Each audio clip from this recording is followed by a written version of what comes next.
अभ्यंग ही एक प्रक्रिया झाली।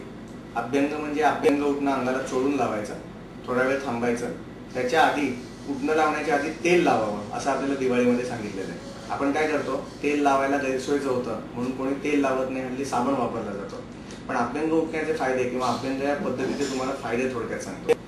अंगाला ज्याला आपण तेल चोळून लावतो त्यावेळेला सर्व रंध्र मोकळी होत असतात, तिथल्या मसलला पोषण मिळत असतं, त्यामुळे तेलाला एक्सटर्नल टॉनिक असं म्हटलं जातं।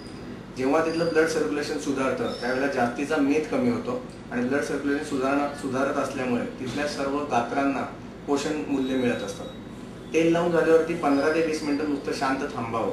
हे तेल तुम्ही मगाशी बघितलंच की औषधी प्रकारे तयार केलेलं तेल असतं। त्या औषधी तयार केल्यामुळे त्यातले औषधी गुणधर्म सगळे आपल्याला त्वचेला मिळत असतात। तेल लावून झाल्यावरती थोडा वेळ थांबायला पाहिजे। 15 ते 20 मिनिटांमध्ये तेलाचं शरीरामध्ये पचन होतं।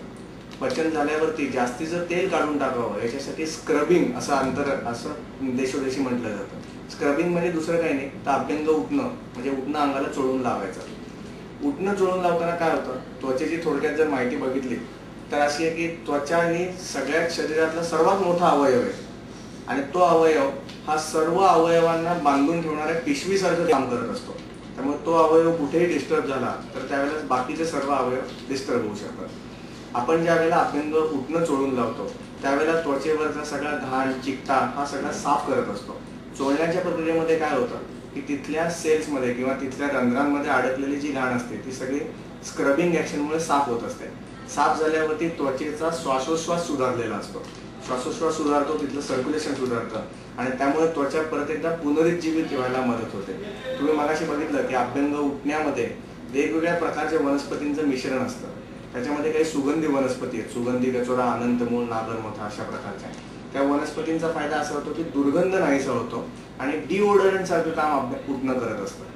दुसऱ्या त्यातल्या काही वनस्पती जंतुनाशक आहेत, जसं कडुलिंब, आंबे हळद या वनस्पतींमुळे त्वचेवरचं प्रोटेक्शनचं काम मिळत असतं। म्हणजे वेगवेगळ्या प्रकारच्या बाहेरनं ॲटमॉस्फिअर मधले येणारे जे वेगवेगळ्या प्रकारचे इन्फेक्शन असतं ते इन्फेक्शन थांबवण्याचं काम आंबे हळद, कडुलिंब, बावची अशा प्रकारच्या वनस्पतींनी केलं जातं।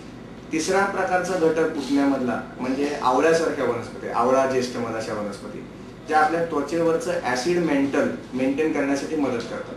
म्हणजे आपली त्वचा जर बघितलं तर ती ऍसिडिक असते आणि साबण अल्कलाईन असतो। ज्यावेळेला साबणाने आपण त्वचा धुवून काढतो त्यावेळेला त्वचा कोरडी पडत असते। त्वचा कोरडी पडू नये म्हणून त्याच्यात ऍसिड मेंटेन करणं आवश्यक आहे। आवळ्यासारख्या वनस्पती उठण्यामध्ये असल्या की त्यांनी ऍसिड मेंटेन होतं आणि त्वचा ही सक्षम प्रकारे काम करायला लागतं।